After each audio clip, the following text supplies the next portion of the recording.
이 영상을 보시는 분들이라면 세팅법 같은 꼼수보다 영상을 잘 만드는 게 훨씬 중요하다는 건 모두 다 알고 계실 겁니다. 근데 영상을 잘 만드는 것과 세팅을 제대로 하는 건 선택사항이 아닙니다. 조회수 1회 구독자 1명이라도 더 늘리고 싶다면 둘 다 하셔야 돼요. 그리고 좋은 영상을 만드는 건 내 맘대로 되진 않잖아요. 조회수가 적은 채널 초반에는 세팅법이 생각보다 큰 영향을 줍니다. 저는 오늘 말씀드릴 방법들을 적용해서 올린 15개의 영상 중 3개가 1년 가까이 조회수가 늘고 있어요. 구독자 1000명 전에 올린 영상으로 조회수 20만에 가까운 영상을 만들기도 했습니다. 그래서 오늘 영상에서는 태그 몇 개 올려라, 일관성 있는 주제로 올려라 같은 뻔한 내용 말고 진짜 조회수가 늘어나는 필수 세팅에 대해서 알려드릴게요. 제가 생각하는 업로드 세팅의 목적은 보여주기 그리고 다시 오게 하기 이렇게 두 가지예요. 보여주기는 똑같은 음료수라도 길거리에서 주면 의심을 받지만 마트 시식코너에서 주면 줄을 서서 받아가는 것과 똑같습니다. 그리고 다시 오게 하기는 내 식당에 들어오지 않은 사람한테는 아무것도 줄 수 없지만 한번 들어온 손님한테는 서비스를 줘서 다시 오게 만드는 거라고 생각하시면 돼요. 결국 세팅법의 핵심은 내 영상을 가장 좋아할 것 같은 사람에게 노출되게 만들고 한 번이라도 내 영상을 본 사람들을 다시 들어오게 만드는 거예요. 그럼 우선 다시 오게 만드는 5가지 방법을 먼저 말씀드려 볼게요. 첫 번째 방법은 홈화면 세팅입니다. 홈화면 세팅의 핵심은 방향성입니다. 제 채널에 홈화면을 보여드릴게요. 프로필 사진, 채널 배너, 채널명까지 모두 유튜브 관련 채널이라는 걸 바로 알 수 있게 세팅해뒀습니다. 기본 세팅이 이 채널의 성격을 바로 보여줄 수 있도록 일치시켜야 됩니다. 이렇게 채널의 기본 세팅들을 완료하셨다면 그 다음은 홈화면에 어떤 영상을 배치할 건지 선택해야 합니다. 제 채널의 홈화면을 보면 가장 위에 구독자 1000명 만드는 가장 확실한 방법이라는 제목이 써있고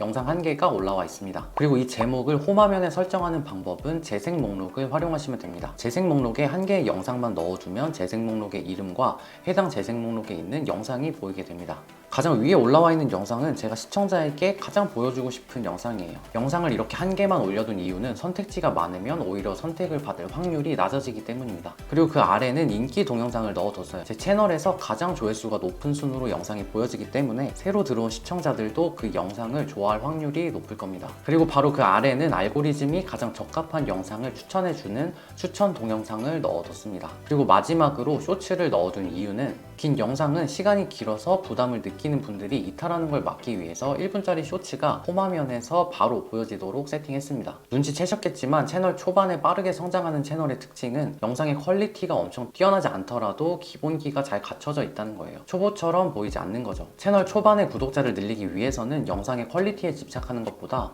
기본기를 제대로 알고 지키는 게 훨씬 더 가성비가 좋습니다. 영상은 많이 만들어 보는 수밖에 없지만 다른 요소는 배우고 적용하는 순간 바로 좋아지기 때문이에요. 아래 고정 댓글에 세팅법 이외에 채널 초반에 대부분 놓치시는 기본기 5가지를 요약해 놓은 영상을 넣어뒀습니다. 두 번째 방법은 고정 댓글과 설명란 활용하기입니다. 고정 댓글은 내가 선택한 댓글을 가장 위에 고정시켜두는 기능이기 때문에 무조건 고정 댓글을 볼 수밖에 없어요. 저는 모든 영상의 고정 댓글과 설명란에 제 채널의 다른 영상으로 이어지는 링크를 넣어둡니다. 이 방법을 활용하실 때 핵심은 링크 위에 문구입니다. 이 영상을 보고 있는 분들이 가장 알고 싶은 내용, 가장 해결하고 싶은 내용의 문장을 넣었을 때 당연히 더 누르고 싶은 마음이 생길 거예요. 세 번째 방법은 워터마크입니다. 워터마크는 영상 우측 아래 이 부분인데요. 이 이미지를 누르면 바로 해당 채널로 들어가게 됩니다. 워터마크를 설정해두면 시청자 입장에서 다른 화면으로 넘기지 않고도 바로 내 채널로 들어올 수 있기 때문에 꼭 설정해 두셔야 됩니다. 저는 영상 전체에 표시되도록 설정해 두었습니다. 워터마크를 설정하실 때는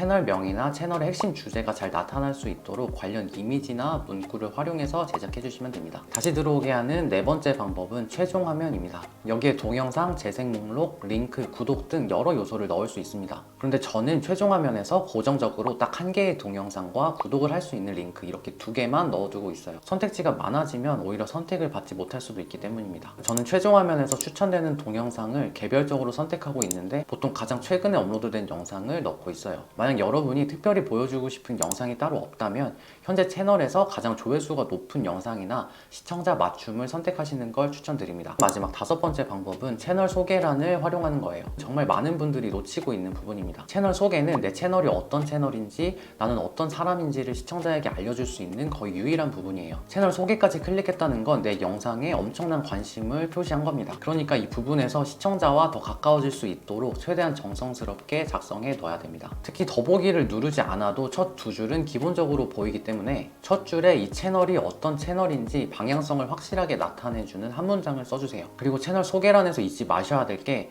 제안을 받을 수 있는 이메일 주소를 꼭 추가해 두셔야 됩니다. 이메일 주소는 아래에 있는 추가 정보란에서 이메일 주소 보기를 다시 클릭해야 나오기 때문에 이메일을 따로 적어두지 않으면 최소한 2단계는 더 늘어나게 됩니다. 제안 메일을 받을 확률을 조금이라도 높이기 위해서는 이메일은 앞부분에 따로 적어두시기 바랍니다. 이번에는 보여주기입니다. 이 6가지 방법의 목적은 여러분의 영상을 가장 좋아해줄 사람, 가장 필요한 사람에게 정확히 배달되도록 만드는 거예요. 내가 다이어트 식단을 알려주는 채널을 하는데 다이어트에는 1도 관심이 없는 사람에게 내 영상이 노출되면 어떨까요? 클릭률도 시청 시간도 최악일 거예요. 그럼 유튜브는 이 영상이 안 좋은 영상이라고 판단하고 노출량을 점점 줄일 겁니다. 반대로 완전히 똑같은 영상이더라도 다이어트 식단을 고민하고 있는 사람에게 노출되면 어떻게 될까요? 그러면 당연히 유튜브에서도 이 영상을 좋은 영상으로 판단하고 더 많은 사람한테 내 영상을 뿌릴 겁니다. 그러니까 이 방법을 제대로 알고 활용하면 완전히 똑같은 영상으로도 조회수가 달라지게 되는 거죠. 그럼 가장 영향을 많이 미치는 세팅 순으로 말씀드려 볼게요. 첫 번째는 제목입니다. 제목이 가장 중요한 이유는 사람과 알고리즘 모두에 영향을 주기 때문이에요. 알고리즘에는 영상 내용과 가장 적합한 단어들을 활용해서 이 영상의 주제를 잘 알려줘야 되고, 동시에 사람들한테는 클릭하고 싶도록 호기심과 기대심이 생기는 문장을 만들어야 됩니다. 세팅법 관점에서 보면 제목은 글자 수가 한정적이기 때문에 가장 많은 사람들이 관심을 가질 만한 핵심 단어 한 개를 찾는 게 가장 중요합니다. 저는 유튜브 연관 검색어와 구글 트렌드를 동시에 활용해서 핵심 단어를 찾고 있어요.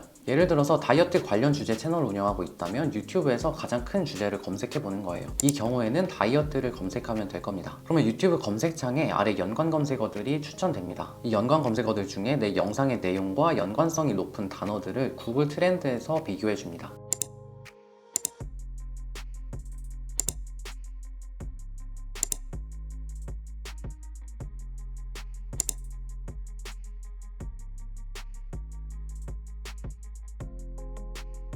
현재 다이어트 브이로그가 가장 관심도가 높다는 걸 발견했습니다. 그럼 이제 이 키워드를 제목에 자연스럽게 녹여주는 거죠. 다이어트 브이로그 이 방법으로 3달 만에 10kg 감량했어요. 이런 식으로요. 근데 키워드는 제목의 가장 앞쪽에 배치하는 게 알고리즘에 더 유리하니까 이 부분도 신경 써서 제목을 작성해 주시면 됩니다. 두 번째 방법은 설명란을 활용하는 거예요. 설명란은 영상 아래 이 부분입니다. 제 설명란을 자세히 보시면 가장 앞에는 샵 플러스 파란색 글씨로 3개의 키워드가 들어가 있어요. 이건 해시태그입니다. 해시태그의 역할은 시청자가 이 단어들을 검색했을 때 내 영상이 나올 확률을 높여주는 거예요. 제목과 마찬가지로 설명란 앞쪽에 해시태그를 작성해야 더 쉽게 검색에 잡힐 수 있습니다. 추가적으로 해시태그 아래 영상 설명을 적는 부분에서도 키워드들을 문장에 자연스럽게 넣어주세요. 글로 적을 수 있는 모든 부분은 알고리즘 학습에 영향을 주기 때문에 적절한 단어들을 활용할수록 이 영상에 가장 적절한 시청자에게 노출되게 됩니다. 해시태그와 설명란에 활용할 단어들은 제목에서 활용하지 못했던 연관 검색어들을 활용해 주시면 됩니다. 그 다음 세 번째 방법은 키워드 설정이에요. 키워드는 각각의 영상이 아니라 알고리즘에 내 채널이 어떤 주제인지 알려주는 거라고 생각하시면 됩니다. 해시태그와 다르게 한 번만 설정해두면 되기 때문에 여러분 채널의 주제에 가장 적절한 단어들을 한 번만 넣어두시면 됩니다. 저는 유튜브 관련 주제의 영상을 올리고 있기 때문에 이런 식으로 관련 단어들을 넣어놨습니다. 네 번째 방법은 태그입니다. 이 부분은 시청자에게는 보이지 않기 때문에 히든 태그라고 부르기도 합니다. 채널 전체에 적용되는 키워드와는 반대로 태그는 각 영상에 적용된다고 생각하시면 됩니다. 태그를 설정해야 되는 이유는 오타를 알아서 걸러주기 때문입니다. 유튜브를 유튜브 이런 식으로 검색하더라도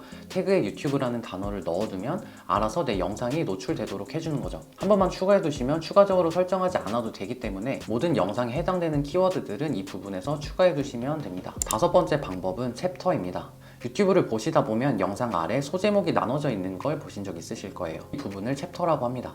이 챕터의 제목들도 내가 글로 작성을 하기 때문에 알고리즘 학습에 영향을 줍니다. 예를 들어서 여러분이 썸네일 만드는 방법을 검색했다면 이 영상의 제목과 키워드에는 썸네일이라는 단어가 없더라도 챕터에는 썸네일이라는 단어가 들어있기 때문에 이 영상도 추천이 될 수 있는 거죠. 챕터를 설정하는 방법은 유튜브 스튜디오 해당 영상의 세부 정보 설명란에서 이런 식으로 시간과 챕터명을 작성해 주시고 저장하면 자동으로 적용이 됩니다. 챕터를 작성하실 때는 영상 내용과 가장 연관성이 높은 키워드를 쓰는 게 핵심이에요. 영상 내용을 알고리즘이 구체적으로 학습할수록 더 적절한 시청자에게 노출이 되기 때문입니다. 오늘 영상에서 말씀드린 세팅법만 그대로 적용하셔도 지금보다 조회수가 훨씬 더 늘어날 겁니다. 그런데 조회수가 늘어난다고 해서 구독자가 무조건 늘어나는 건 아니에요. 그리고 구독자가 늘지 않으면 유튜브에서 수익을 만드는 건 거의 불가능합니다. 결국 신뢰의 문제니까요. 그럼 구독자는 언제 늘어날까요? 영상 자체에서 만족감을 느꼈을 때입니다. 합니다. 저는 좋은 영상을 만들려면 유튜브에는 없는 특별한 내용이 필요하다고 생각했어요. 그런데 그런 아이디어를 떠올리는 것 자체가 불가능하더라고요. 세상에 나만 아는 내용은 거의 없잖아요. 그래서 저는 특별한 아이디어를 떠올리는 걸 포기하고 성공한 채널들이 공통적으로 쓰고 있는 검증된 방식을 배우고 그대로 적용했어요. 유튜브에서 통하는 구조나 문법, 기획 방식 같은 것들은 저처럼 평범한 사람들도 배우기만 하면 바로 적용할 수 있더라고요. 만약 여러분만의 방식으로 영상을 만들고 꾸준히 업로드해도 반응이 생각만큼 좋지 않다면